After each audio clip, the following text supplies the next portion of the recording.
y de conocimiento, Señor, en tu palabra. Señor, ayúdanos a comprender la grandeza de tu amor por nosotros. Porque, Padre, has hecho grandes y maravillosas cosas para llenarlo todo, Señor. Para que tengamos todo. Para que estemos completos en Cristo. Gracias, Señor. Cuán grande es tu nombre en toda la tierra, Señor. Los cielos cuentan tu gloria de una manera constante y permanente, Señor. Ayúdanos a nosotros a mostrar a Cristo hasta que todo mundo confiese que Jesús es el Señor. Ayúdanos, Señor, a ser la iglesia que purifica, Señor, esta tierra a través de nuestra conducta y de nuestra vida terrenal, Padre, aquí, nuestra vida celestial aquí en la tierra, Señor. Ayúdanos, Padre, a ser la luz que guía en este mundo a las personas a Cristo Jesús. Ayúdanos, Padre, para la gloria tuya. ¿A dónde más iremos, Padre? Solamente tú tienes palabras de vida eterna. Habla nuestro corazón esta mañana. En Cristo Jesús. Amén. ¿Puede tomar asiento?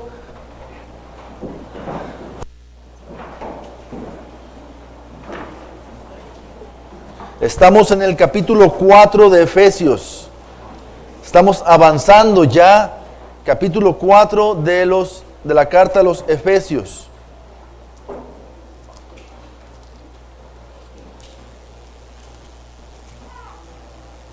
Gracias. Efesios capítulo 4.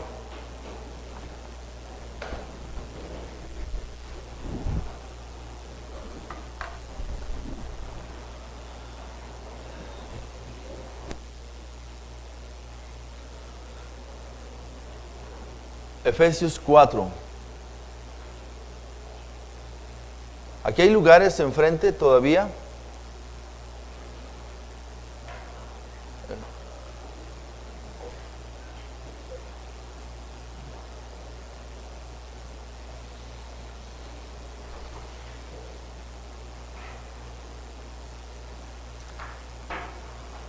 ¿Ya tiene Efesios 4 ahí en su Biblia?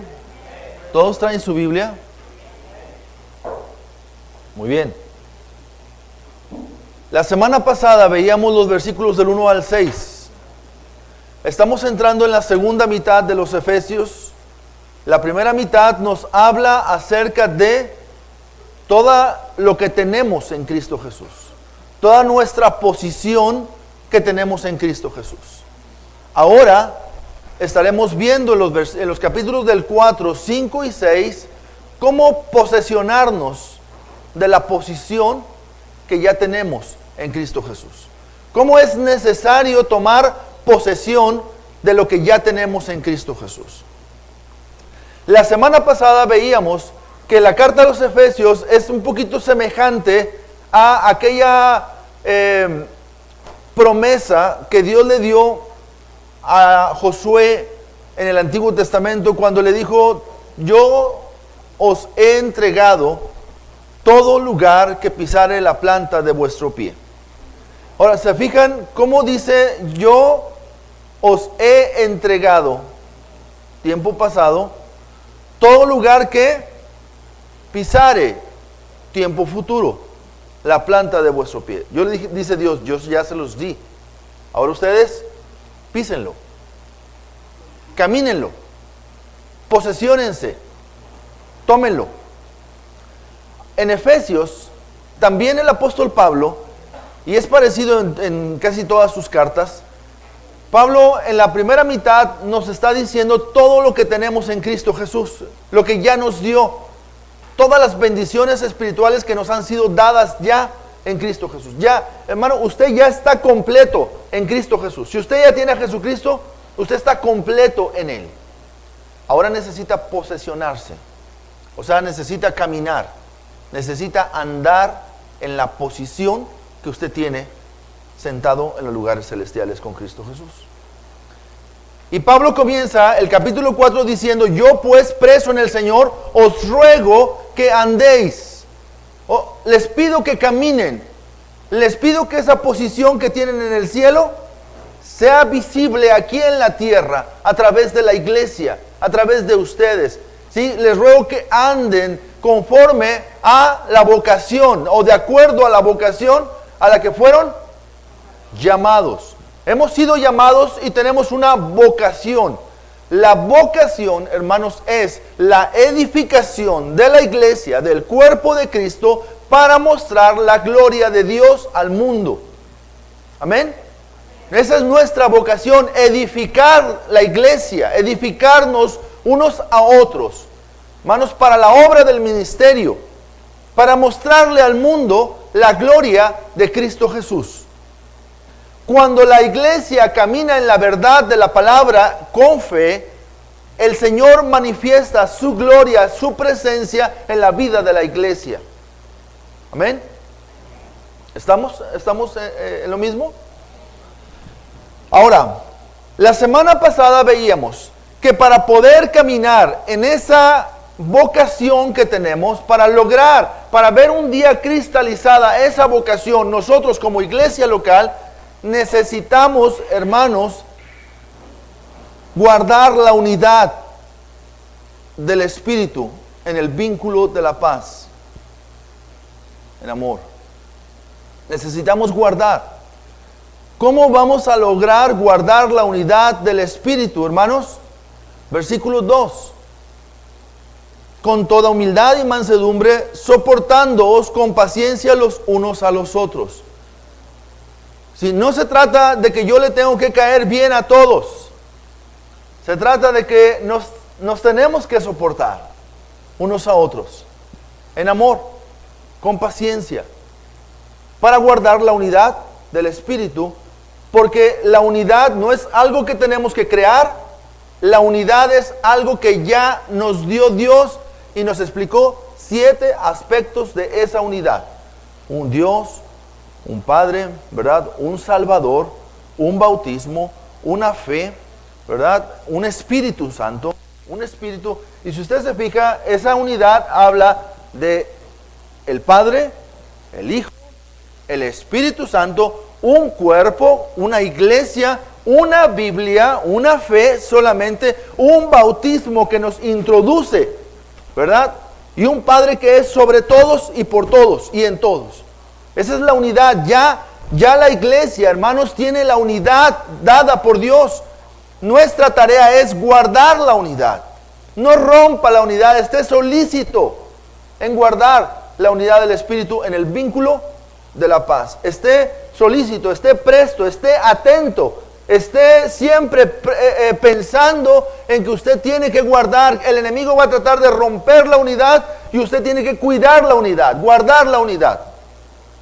¿Sí? Eso fue el mensaje la semana pasada. Pero la porción de hoy, hermanos, comienza precisamente con un pero hermoso. Los versículos del 7 al 10.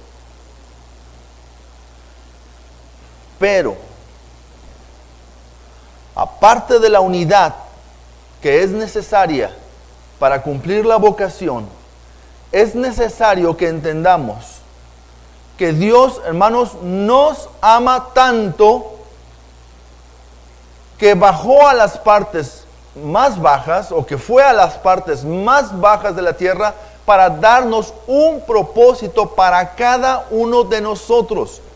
O sea, Dios, hermanos, nos da un propósito a cada uno de nosotros. Dios nos ha amado tanto, hermanos, que ha hecho todo lo que es necesario para que cada uno recibamos un don. Y, hermanos, todos como miembros del cuerpo de Cristo hemos recibido al menos un don espiritual para ponerlo en práctica dentro del cuerpo de Cristo, para la edificación del cuerpo de Cristo, para la obra del ministerio, hermanos, para mostrar la gloria de Dios. Cada uno tiene un don, cada uno, hermanos, cada uno es útil, cada uno es importante, cada uno, hermanos, tiene una función en la iglesia, cada uno, usted como miembro del cuerpo de Cristo, usted tiene un don, una tarea, un propósito a desempeñar. Cristo, hermanos, murió, fue sepultado, fue a las partes más bajas de la tierra, estuvo allá 3 días y resucitó para llenarlo todo, para que Él pueda dar a nosotros, la iglesia, un don. Usted tiene un don y tiene que ponerlo en práctica. Es lo que usted y yo tenemos que tener, hermanos. Hay diversidad. Nosotros no somos, hermanos, una iglesia uniformada, en la cual decimos todos tienen que agarrar el molde del pastor, y de acuerdo al molde del pastor todos tienen que andar como pastorcitos. No.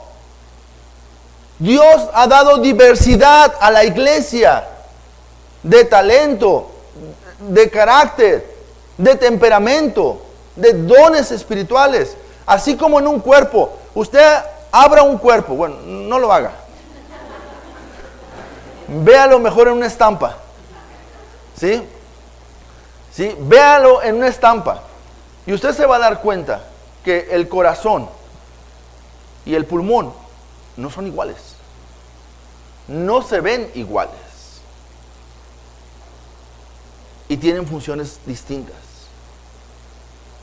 Usted va a ver que el aparato digestivo no se parece a los muslos o a los pies.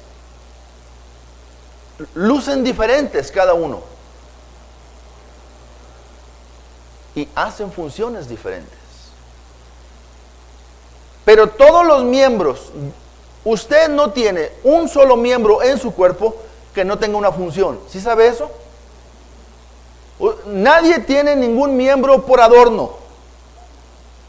Todos los miembros del cuerpo tienen una función específica a desempeñar. Y en el cuerpo de Cristo, usted tiene una función que le ha sido dada, y esa función costó mucho. Ese don que Dios le dio, hermanos, tiene un precio muy alto. Dios se lo ha dado, se lo escogió a usted. Se lo dio pensando en usted precisamente. Por eso Dios dice la palabra cada uno. Y dice el versículo 7, pero a cada uno de nosotros fue dada la gracia conforme a la medida del don de Cristo. Ahora, fíjense la palabra, por lo cual está enlazando este versículo 7 que dice que a cada uno nos fue dada la gracia conforme al don de Cristo. Sí, por lo cual dice, subiendo lo alto, llevó cautiva la cautividad y dio dones a los hombres. Después va a hablar del 11 al 16, va a hablar acerca de esos dones y de otros dones. ¿Sí? Dio dones a los hombres. Versículo 9, y eso de que subió, ¿qué es? Sino que también había descendido primero a las partes más bajas de la tierra. El que descendió es el mismo que también subió por encima de todos los cielos para llenarlo todo. Y él mismo constituyó a unos apóstoles, a otros profetas, a otros evangelistas, a otros pastores y maestros. Ahora nos quedamos hasta el versículo 10, para llenarlo todo. Dios nos ama tanto, hermanos, que bajó a las partes más bajas, o descendió a las partes más bajas de la tierra para darnos un propósito para cada uno de nosotros. ¿Sabe cuánto costó el don que usted tiene? Que Cristo fuera allá. Vamos a ver esto. No vamos a seguir exactamente un orden cronológico de este pasaje, ¿sí? Pero vamos a empezar. Primeramente, vamos a ver, hermanos, que Cristo bajó al corazón de la tierra. Dios tiene un propósito para nosotros. Y en primer lugar, Cristo bajó al corazón de la tierra. Dice el versículo 9. ¿Alguien lo lee fuerte, el versículo 9?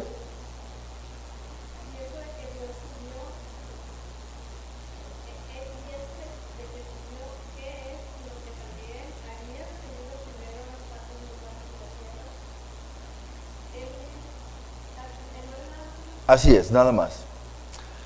Cristo murió, hermanos, en la cruz. Y el mismo día, Él fue al paraíso. Agarre su Biblia porque la vamos a usar. Lucas 23, 43. ¿Lo tiene? Lucas 23, 43. Dice la palabra: entonces Jesús le dijo, de cierto te digo, que hoy estarás conmigo en el paraíso. ¿Usted recuerda ese pasaje que Él estaba en la cruz y unos cuantos minutos antes de Él morir, o horas quizás antes de morir, Él estaba hablando en la cruz y uno de los malhechores le dice: Señor, acuérdate de mí cuando vengas en tu reino? Y Él le dice algo muy importante, le dice: hoy estarás conmigo en el paraíso. El paraíso, hermanos, en aquel entonces quedaba en el corazón del Hades. En el corazón del Hades. En el Hades, en el corazón de la tierra. ¿Sí? Vamos a ver Mateo capítulo 12, versículo 40. El día que murió, Cristo fue al corazón de la tierra. Mateo 12, 40. Dice la palabra: porque como estuvo Jonás en el vientre del gran pez 3 días y 3 noches, así estará el Hijo del Hombre en el corazón de la tierra 3 días y 3 noches. Entonces, no se me pierda y sígueme lo más que pueda. Estaba Cristo en la cruz y le dice a ese malhechor: hoy estarás conmigo en el paraíso. Y luego dice esta profecía en Mateo capítulo 12, que así como Jonás estuvo en el vientre del pez 3 días y 3 noches, así estará Jesús. ¿Dónde dijo que iba a estar? En el corazón de la tierra. ¿Dónde le dijo al malhechor que iba? Al paraíso. ¿Dónde está el paraíso? En el corazón de la tierra. Ahí, 3 días y 3 noches. A ese lugar es donde fue. Se fue, hermanos, al lugar que se llama el Hades. En el Antiguo Testamento, el Seol. Hermanos, Hechos 2, versículo 27. Hechos 2, 27.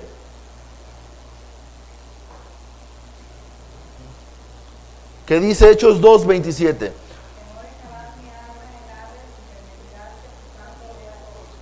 Así es, no dejarás mi alma en el Hades. En el Antiguo Testamento esta era el Seol. Hechos 2:27 es una repetición, hermanos, de un salmo que dice lo mismo exactamente, pero en lugar de decir Hades, dice la palabra Seol, que es la palabra que se usa en el Antiguo Testamento. ¿Sí? El paraíso, hermanos, en aquel entonces se llamaba el seno de Abraham. En el Antiguo Testamento el paraíso era el seno de Abraham. Lucas capítulo 16, versículos del 19 en adelante. Lucas capítulo 16. ¿Se acuerda aquella historia del rico y Lázaro? ¿Sí? En los versículos del 19 hasta el 22 primero, dice: había un hombre rico que se vestía de púrpura y de lino fino, y hacía cada día banquete con esplendidez. Había también un mendigo llamado Lázaro que estaba echado a la puerta de aquel, lleno de llagas, y ansiaba saciarse de las migajas que caían de la mesa del rico, y los perros venían y le lamían las llagas. Aconteció que murió el mendigo y fue llevado por los ángeles. ¿A dónde fue llevado? Al seno de Abraham. Y murió también el rico y fue sepultado. Y en el Hades alzó sus ojos, estando en tormentos, y vio de lejos a Abraham y a Lázaro en su seno. Vamos a tratar de entender esto. Le voy a pedir ahí, si me pueden avanzar la siguiente diapositiva, no los puntos, esa diapositiva.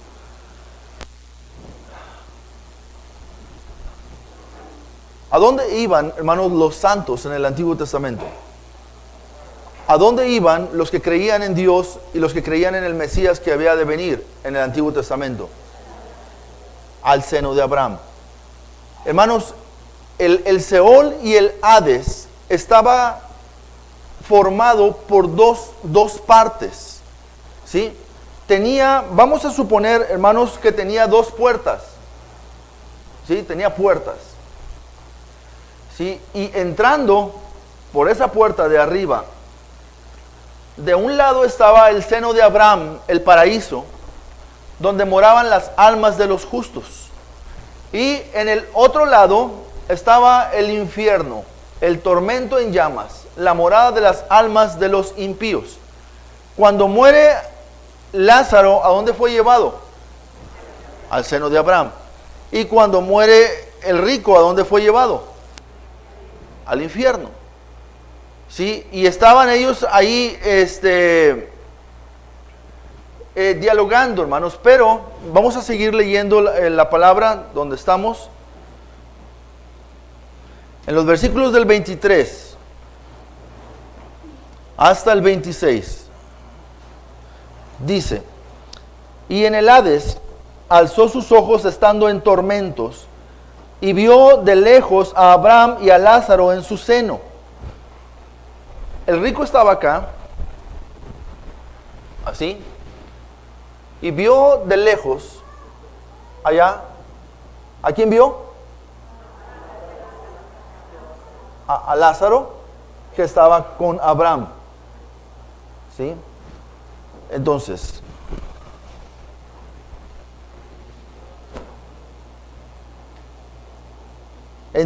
él, dando voces, dijo: Padre Abraham. Me imagino que estaba gritando, le gritaba de lejos: Padre Abraham, ten misericordia de mí, y envía a Lázaro que moje la punta de su dedo en agua y refresque mi lengua, porque estoy atormentado en esta llama. ¿Dónde estaba él? Allá, en el infierno, de aquel lado. ¿Sí?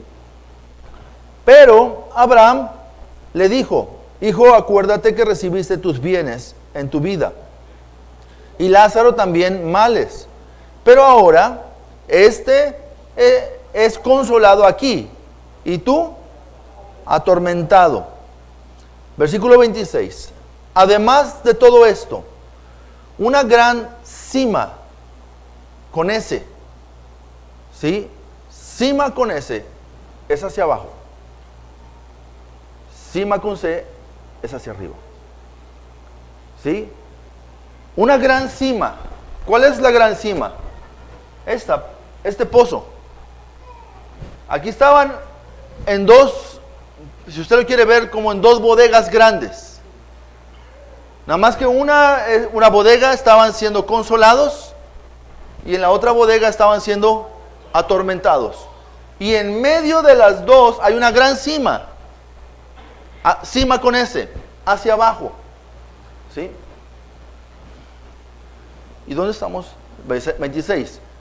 Una gran cima está puesta entre nosotros y vosotros, de manera que los que quisieran pasar de aquí allá, ¿qué dice?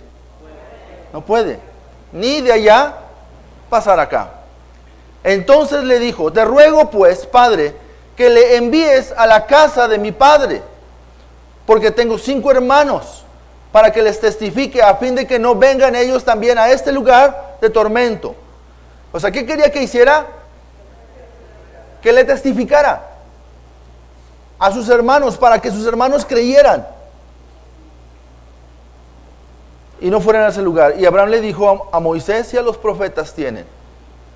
¿Qué habíamos dicho que era la ley y los profetas? La palabra. ¿Sí? Óiganlos. Él entonces dijo: no, padre Abraham, pero si alguno fuere a ellos entre los muertos, se arrepentirán. Mas Abraham le dijo: si no oyen a Moisés y a los profetas, tampoco se persuadirán, aunque alguno se levante de los muertos. ¿Sí? Entonces, el seno de Abraham, hermanos, está en el corazón de la tierra, o estaba antes en el corazón de la tierra. Era el lugar de los cautivos. El corazón de Abraham era el lugar de los cautivos. Regresemos a Efesios capítulo 4, versículo 8. Dice la palabra: por lo cual dice, subiendo a lo alto, llevó cautiva. ¿A quién llevó? A la cautividad. Porque estos que estaban aquí, los santos que habían muerto en el Antiguo Testamento, y note que todavía los evangelios son parte del Antiguo Testamento hasta que no muere el testador. Entonces comienza el nuevo pacto en la sangre de Cristo Jesús y el Nuevo Testamento, ¿sí? Entonces, hermanos, los que estaban aquí, ellos estaban cautivos, no podían salir, no podían moverse de ese lugar. Allí estaba cautiva, ¿verdad? Y dice la palabra que Cristo vino y llevó cautiva la cautividad. Ahora, ¿por qué, hermanos, por qué estaban cautivos ellos? ¿Qué dice Hebreos capítulo 9, versículo 22? Dice la palabra, y casi todo es purificado según la ley, con sangre, y sin derramamiento de sangre no se hace remisión de pecados. Si no se derrama sangre, hermanos, no hay remisión de los pecados. Entonces, era necesario que Jesucristo entregara su sangre. También nos dice la palabra, hermanos, que la sangre de los machos cabríos ni la de los becerros no pueden, sino por su propia sangre. Entró una vez para siempre en el lugar santísimo, habiendo obtenido eterna redención. ¿Se acuerdan cuando les predicaba acerca de la sangre de Cristo Jesús? ¿Qué hizo Él con su sangre el día que murió, cuando resucita? Él va y presenta esa sangre, ¿sí? La sangre de los machos cabríos solamente cubrían el pecado. La sangre de Jesucristo, hermanos, quita el pecado para siempre. Es la gran diferencia, y era necesario que Cristo muriera y derramara su sangre para que Él pudiera llevar cautiva a esa cautividad que estaba ahí aguardada del Antiguo Testamento, hasta que Cristo pagara el precio de la redención de los pecados.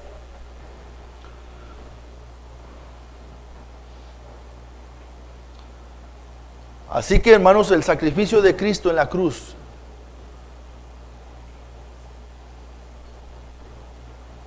fue el precio que se tuvo que pagar, hermanos, para liberar, para arrebatar a esos que estaban cautivos. Dios guardaba a sus santos, hermanos, en el seno de Abraham, como una sala de espera. Era como una bodega de almas, hermanos, esa que estaban aguardando, estaban esperando hasta que Cristo pagara. Entonces vemos que Cristo bajó, Cristo descendió, Cristo fue a las partes más bajas. Y por ese gran amor, hermanos, de nuestro Señor Jesucristo, Cristo estuvo en el corazón de la tierra por 3 días, hermanos, porque tenía un propósito para nosotros. Él estuvo allá 3 días. Es durante estos 3 días, hermanos, que Cristo predicó a los espíritus encarcelados. Usted ha escuchado ese pasaje en Primera de Pedro, y usted lo lee y usted dice, bueno, ¿y de qué está hablando aquí en este momento? Vamos a Primera de Pedro capítulo 3, versículo 18 al 20. Primera de Pedro capítulo 3, versículos del 18 al 20. Dice la palabra, ¿ya lo tiene ahí? Dice, porque también Cristo padeció una sola vez por los pecados, el justo por los injustos. ¿Para qué? Para llevarnos a Dios, ¿sí? Siendo a la verdad muerto en la carne, pero vivificado en espíritu, en el cual también fue y predicó a los espíritus encarcelados. ¿Quiénes eran esos espíritus encarcelados? Dice después de la coma el versículo 20. ¿Quiénes eran? Los que en otro tiempo desobedecieron, cuando una vez esperaban la paciencia de Dios en los días de Noé, mientras se preparaba el arca, en la cual pocas personas, es decir, 8, fueron salvadas. Esto ocurrió allá en Génesis capítulo 6. ¿Se acuerda aquellos ángeles que fueron enviados por Dios con un propósito? Y estos ángeles, estando acá, desobedecieron, deshonraron. Un día les voy a predicar otra vez Judas. Lo prediqué en Querétaro esta vez pasada que fui, y hablaba acerca de esos ángeles que desobedecieron, ¿sí? Bueno, estos son, y esos estaban, regresamos otra vez a la imagen, muchachos. Estos estaban ahí encarcelados, y el Señor Jesucristo viene, y en ese tiempo de los 3 días que está allá, Él se toma un tiempo para declarar victoria acerca del gran triunfo. Y Él está diciéndoles, predicando allá a esos espíritus encarcelados, no les estaba dando una oportunidad, hermanos. ¿Sí? Porque una persona que muere sin creer en Jesucristo ha cerrado su oportunidad para siempre. No hay más oportunidad. En el infierno no hay oportunidad. ¿Sí? Una persona no puede ser rescatada. Las oraciones de nosotros, hermanos, nada pueden hacer. Le dijo bien claro Abraham, en el seno de Abraham le dice, no, mira, el que está ahí ya no puede salir de ahí. Entonces no le predicó a ellos. Él fue y declaró victoria allá en el seno. Porque el gran triunfo, hermanos, sobre nosotros se dio en la cruz. La cruz es nuestra victoria. La cruz, hermanos, la cruz es nuestro gran símbolo de victoria para nosotros los creyentes. La cruz vacía, la cruz de Cristo. Ahora, Cristo descendió, Cristo estuvo allá y Cristo, hermanos, subió del corazón de la tierra porque tenía un propósito para nosotros. En Efesios capítulo 4, en el versículo 8 dice, por lo cual dice, subiendo a lo alto, llevó cautiva la cautividad y dio dones a los hombres, subiendo a lo alto. Él, hermanos, arrebató a todos ellos que estaban ahí. Imagínense, hermanos, ese momento que están ellos aguardando con una gran sala de espera. Y viene el Señor Jesucristo, hermanos, después de haber pagado el precio. Y llega con ellos y les dice, vámonos. Hay un lugar eterno preparado para ustedes. El seno de Abraham ya no tiene más razón de ser. El seno de Abraham tenía su propósito en el Antiguo Testamento. En el Nuevo Testamento, los que morimos con Cristo Jesús, vamos a la presencia de Dios. Porque para nosotros no hay seno de Abraham, porque ya se pagó el precio, ya hubo derramamiento de sangre. Qué día de victoria, qué gran bendición, hermanos. Él se subió a lo alto y le dijo, nadie más tiene que estar aquí, vámonos. ¿A dónde? A la presencia del Padre. Cuando una persona muere, ¿a dónde va?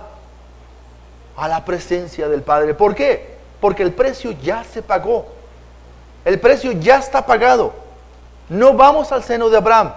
Los cristianos no tenemos nada que ver con el seno de Abraham, porque nosotros somos después de la muerte de Cristo Jesús. Los del Antiguo Testamento, ellos tuvieron que aguardar hasta que se pagara ese precio. Así que, hermanos, con su gran victoria en la cruz, Cristo consiguió las llaves del Hades. Apocalipsis capítulo 1, versículo 18. Esto tiene llaves, hermanos. Esto tiene llaves. Apocalipsis 1:18. 1:18. Y el que vivo y estuve muerto, mas he aquí que vivo por los siglos de los siglos. Amén. Y tengo las llaves de la muerte y del Hades. Mateo capítulo 16, versículo 18. Dice, y yo también te digo que tú eres Pedro. Aquí tenemos que tener cuidado.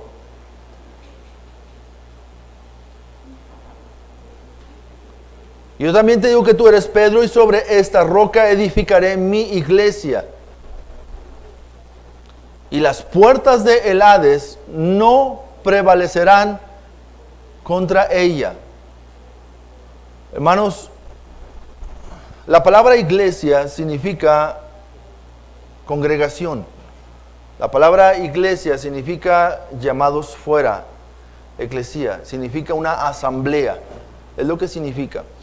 Ahora, ustedes y yo hemos visto en Efesios que la iglesia era un misterio. La iglesia era un misterio en el Antiguo Testamento. ¿Y a quién Dios escogió para revelar ese misterio? ¿Quién es el apóstol de los gentiles? A Pablo. Y Pablo se convirtió, hermanos, hasta Hechos capítulo 9. Y fue llamado por Dios hasta Hechos capítulo 9. De tal manera que la revelación del misterio de la iglesia no fue dado a Pedro, ni fue dado en el Antiguo Testamento. El misterio fue revelado a través del apóstol de los gentiles, de la iglesia, que es Pablo. Entonces, lo que aquí está diciendo es que los que estaban aquí cautivos, una asamblea de santos, una congregación, ¿sí? Las puertas no iban a poder detenerlos a ellos en ese lugar, sino que el Señor consiguió las llaves y se llevó cautiva a la cautividad. Y esa es la doctrina y el contexto de la enseñanza de Mateo capítulo 27.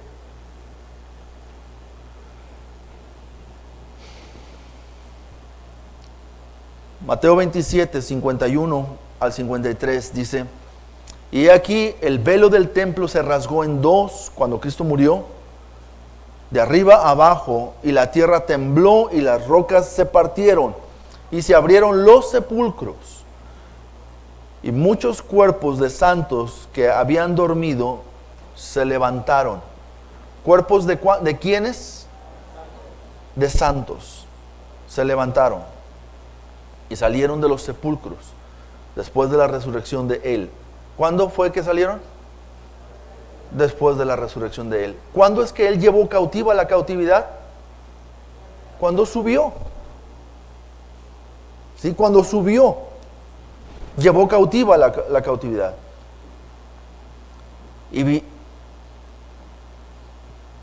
vinieron a la santa ciudad y aparecieron a muchos. Muchos se fueron a la presencia, y algunos fueron dejados por un tiempo como testimonio. ¿Sí? Y anduvieron ahí, es lo que dice este pasaje. Entonces, hermanos, Cristo abrió el camino a la presencia de Dios para quien lo quiera. Para quien lo quiera.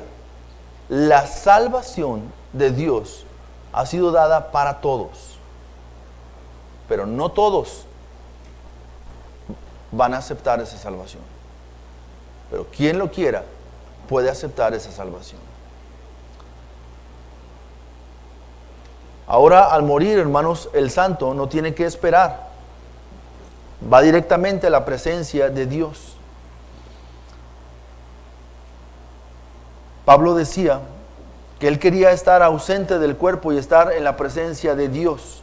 Según a los Corintios 5:8 dice: pero confiamos, y más quisiéramos estar ausentes del cuerpo y presentes al Señor. Pablo estaba diciendo que era posible, hermanos, era posible que al morir inmediatamente él estuviera en la presencia de Dios, no en el seno de Abraham.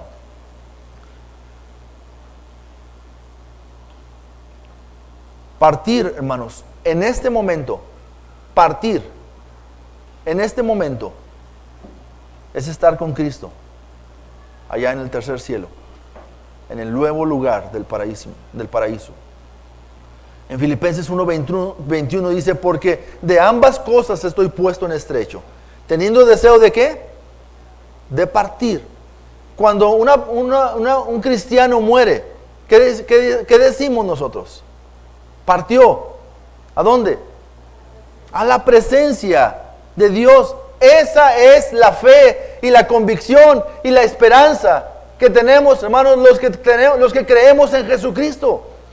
Que cuando morimos, partimos para ir a la presencia de nuestro Dios.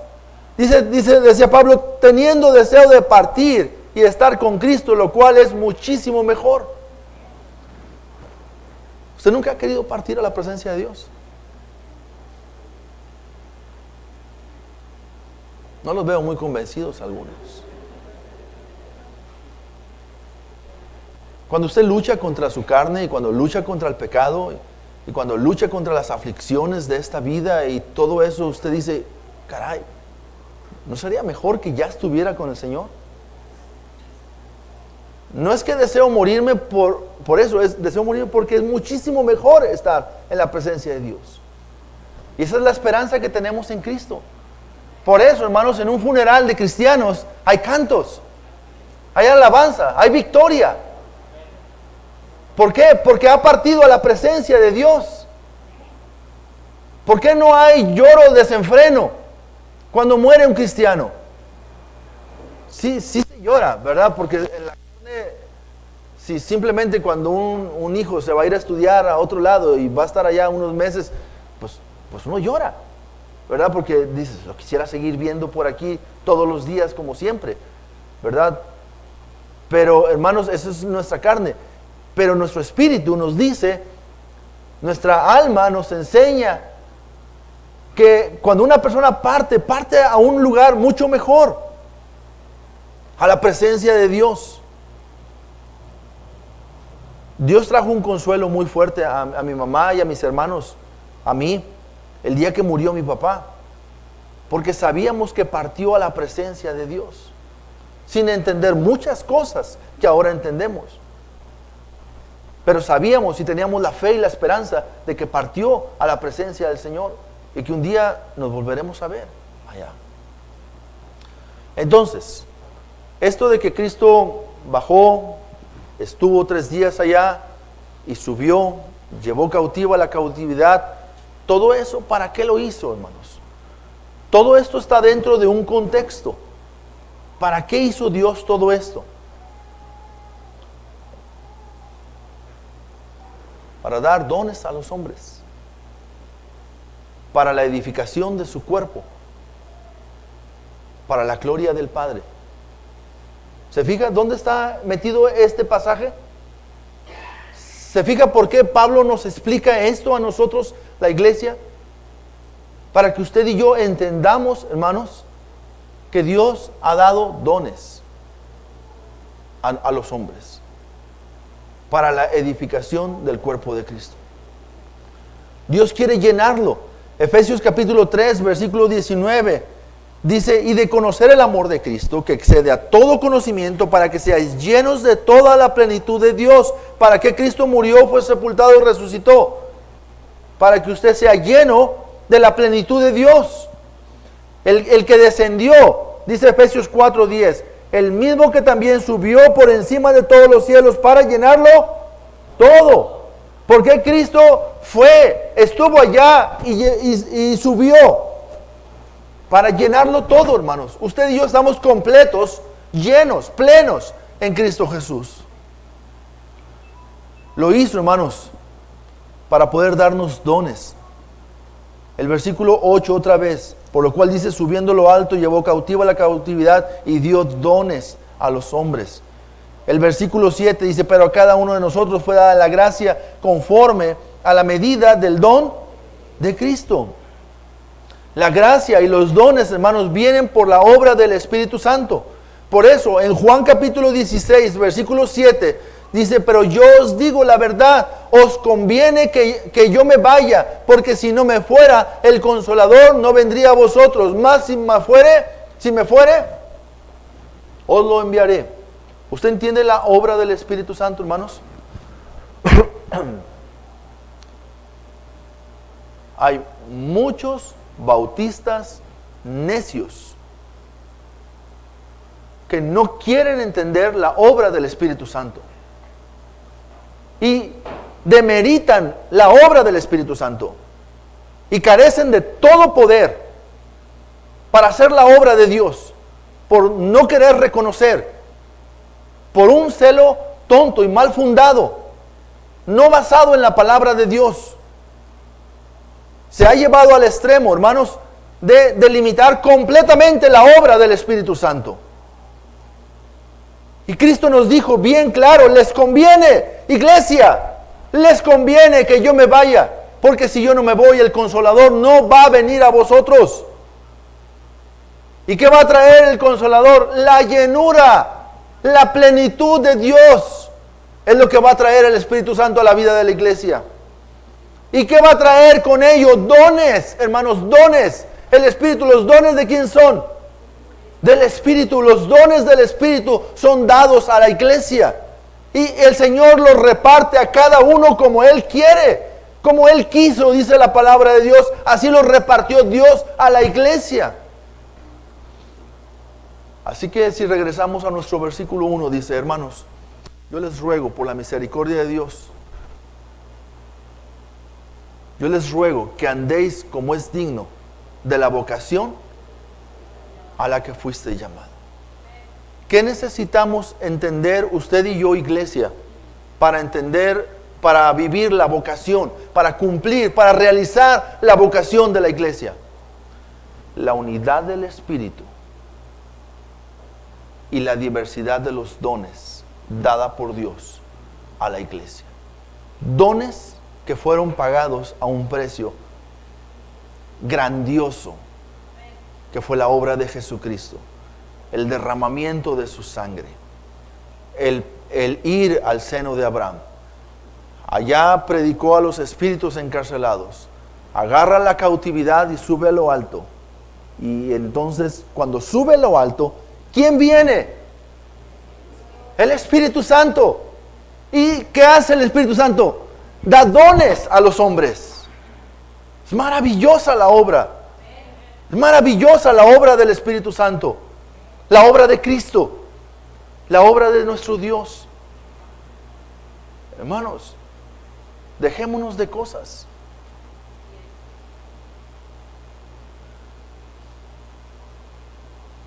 Deje al Espíritu Santo llenarlo.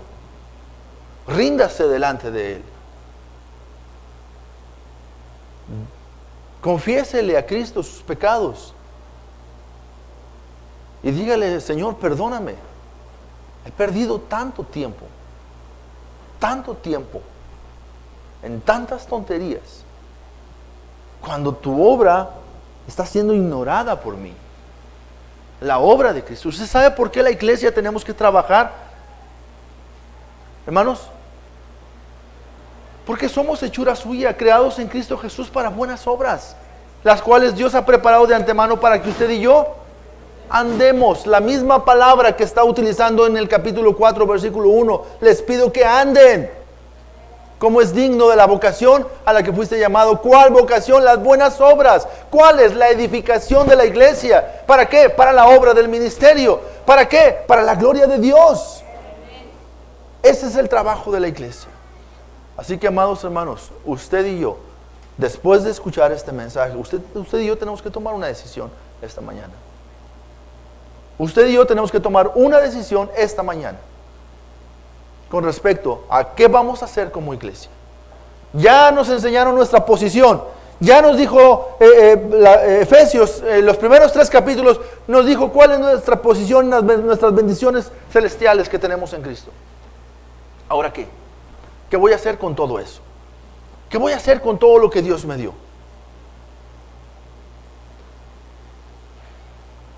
La vocación. Por eso este mensaje se llama Enfóquese en cumplir la vocación que Dios le ha dado. Enfoquémonos en nuestra nueva vocación. En nuestra nueva vocación. ¿Alguien de ustedes alguna vez ha cambiado de trabajo? ¿Alguien trabajaba antes en una cosa y ahora está trabajando en otra cosa? ¿Sí?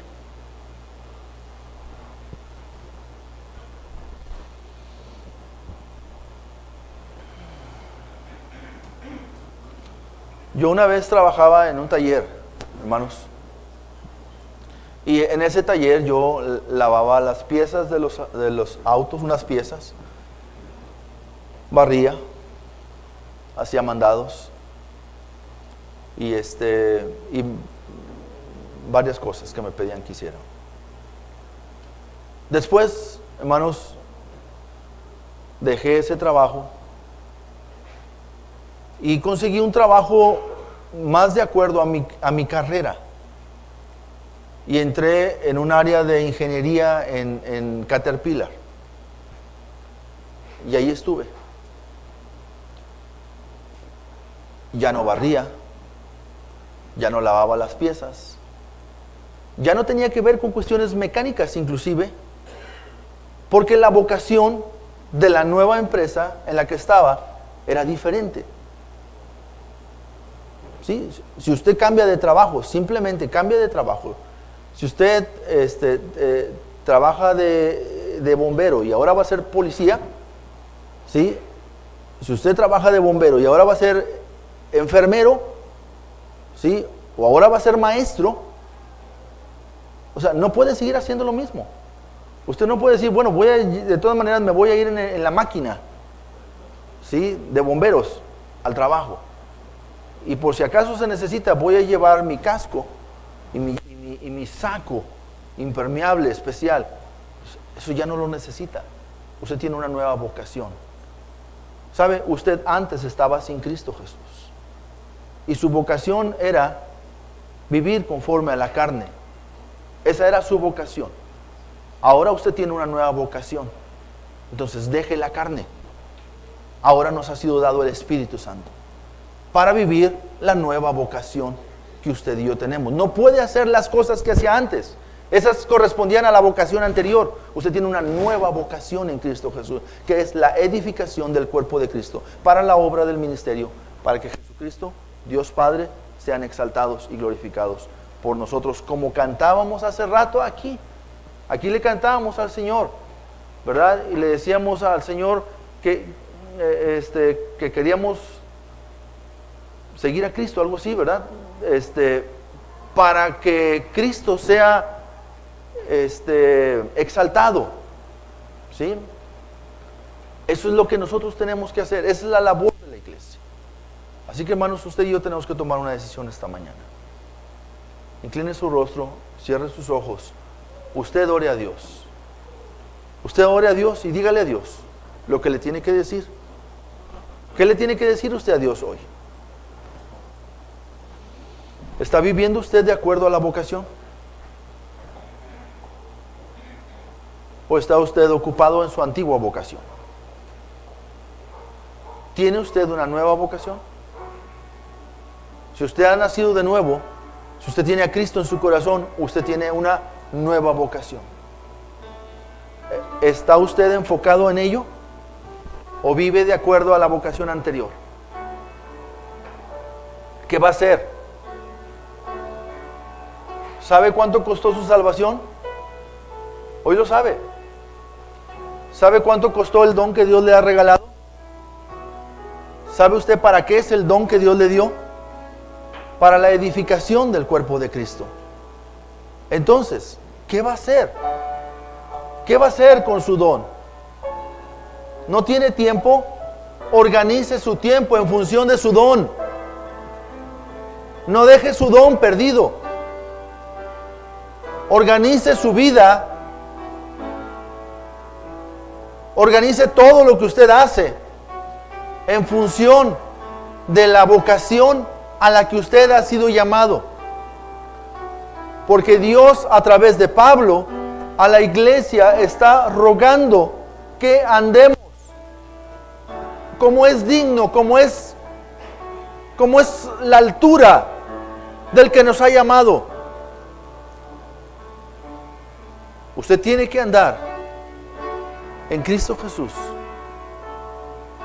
en el poder del Espíritu, usando los dones que Dios le ha dado en esta iglesia. Es en esta iglesia. Usted no puede usar sus dones en otra iglesia. Si usted quiere usarlos en otra iglesia, tendría que ser miembro de esa iglesia, de la que sea. Pero usted está aquí. Si no, estuviera usted allá, en otro lugar. Usted está aquí. Tiene que usar su don. ¿Qué va a hacer? ¿Esperar que Cristo venga para ir al cielo? ¿Usted cree que es eso para lo que Dios lo dejó aquí en la tierra? Si Cristo hubiera querido llevarlo al cielo, se lo hubiera llevado inmediatamente. ¿Por qué lo dejó Dios? ¿Por qué usted tiene vida? ¿Por qué está aquí ahorita? Porque usted tiene una misión y una tarea que desempeñar en esta iglesia. Y esa tarea usted la tiene que hacer como es digno de la vocación del que lo llamó a usted, que fue Dios mismo, a través del Espíritu Santo, por la obra de Cristo. Dios lo llamó, usó al Espíritu Santo. El Espíritu Santo, Dios mismo, lo convenció de pecado. Dios mismo, el Espíritu Santo, vino con usted y le dio fe para creer la palabra, no para tener vida eterna solamente, sino para que usted viva para la gloria de Dios. ¿Qué es lo que va a hacer?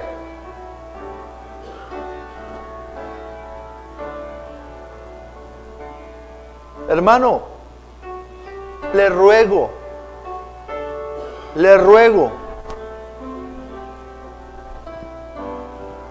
que usted ande como es digno de la vocación con la que Dios le llamó. ¿Cómo va a ser la obra de Dios, hermano? ¿Cómo es digno de Dios? ¿Qué se merece Dios de usted? ¿Qué es lo que Dios se merece, hermanos? ¿Su desprecio?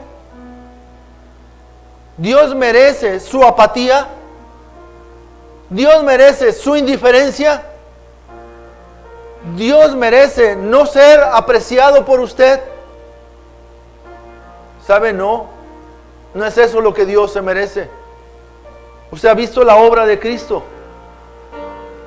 Dios nos ha dejado la obra de Cristo en su palabra para que usted entienda lo que Él se merece. Usted no se merecía la obra de Cristo, pero por la misericordia de Dios, Cristo murió. Por el amor de Dios, Cristo murió, porque usted es importante para Dios. Pero yo no sé qué tan importante es Dios para usted, pero Dios quiere que si usted va a andar en la nueva vocación, debe ser digno del llamado, digno de aquella persona que lo ha llamado a usted a vivir una vida nueva en Cristo Jesús. Hermano, despierte, por favor. Despierte. Es tiempo de que usted despierte y lo va a alumbrar Cristo.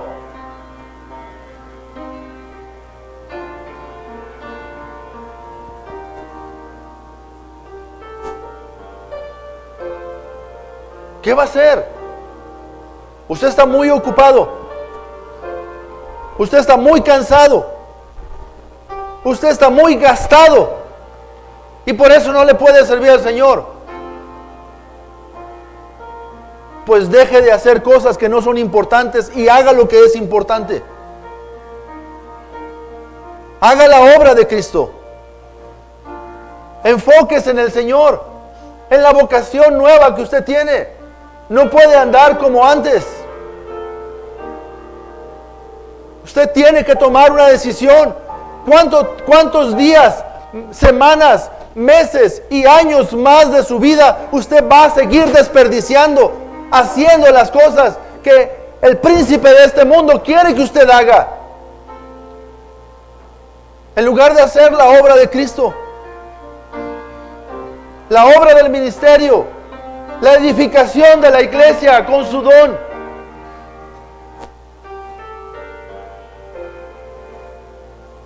¿Qué va a hacer, mi hermano? Le ruego,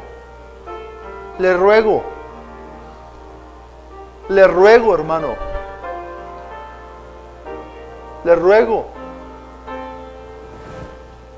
Pablo decía: yo estoy preso en el Señor por la obra de Cristo. Y no me pesa, decía Pablo, estar preso en la obra. Me gozo, dijo a los filipenses. Estoy preso por andar de acuerdo a la vocación que Dios me ha llamado. ¿Y usted? Dios le ruega a usted. No, Dios no es cierto. Pablo le está rogando a usted. Yo le ruego a usted. Yo le ruego.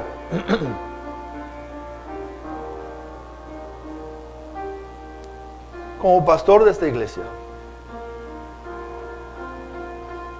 que deje la vocación anterior ya y viva de acuerdo a su nueva vocación hoy. Hoy, hermano. ¿Qué va a hacer? ¿Va a rendir su vida hoy o no?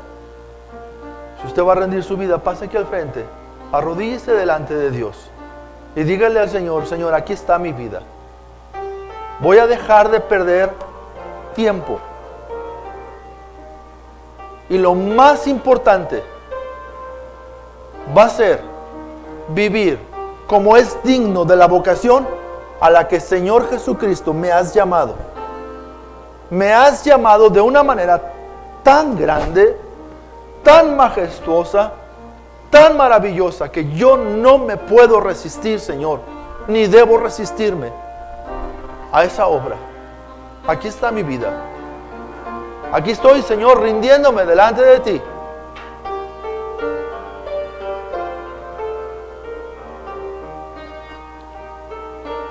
¿Qué va a hacer? ¿Qué es lo que usted va a hacer?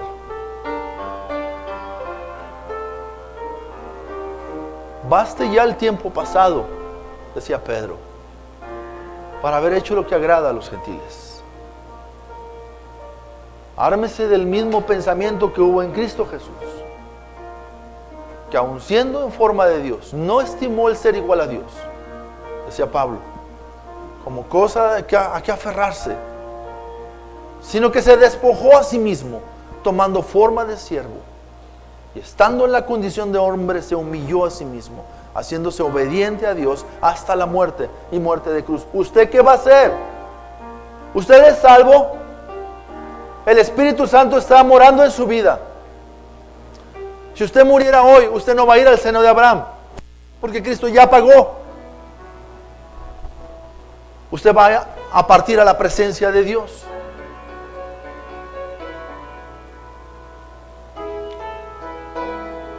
Hermano, ¿qué va a hacer? Entréguese a Cristo. Entréguese a Cristo hoy.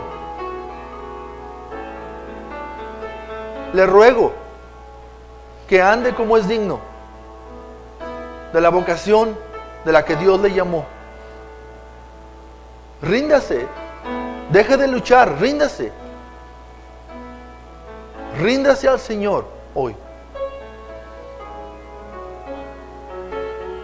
El Espíritu Santo está trabajando en su corazón en esta mañana.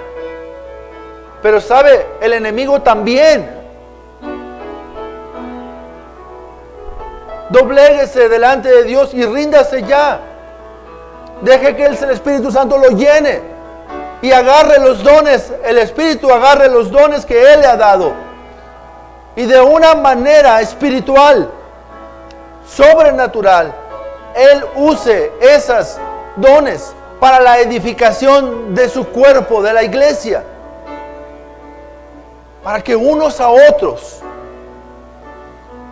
estemos edificándonos, hermanos, hasta llegar a la estatura del varón perfecto, a la medida de la estatura de la plenitud de Cristo.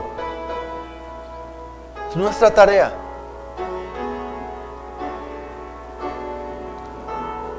Padre Santo, esta mañana nos rendimos delante de ti, Señor, y te pedimos perdón, Señor, por toda la displicencia, Señor, por la apatía, por la indiferencia a la obra de Cristo, Señor. Perdónanos, Dios. Nos rendimos a ti y te confesamos que somos pecadores, que no podemos nosotros mismos con nuestro pecado. Pero Padre, a través de la sangre de Jesucristo, límpianos y guárdanos y sálvanos del presente siglo malo, y ayúdanos a vivir como es digno de ti, Señor, digno de exaltarte, de la gloria tuya, Señor. Oh Padre, gracias por tu palabra. Bendito seas, Señor, y bendito sea tu nombre para siempre. Amén. Amén. Dios le bendiga.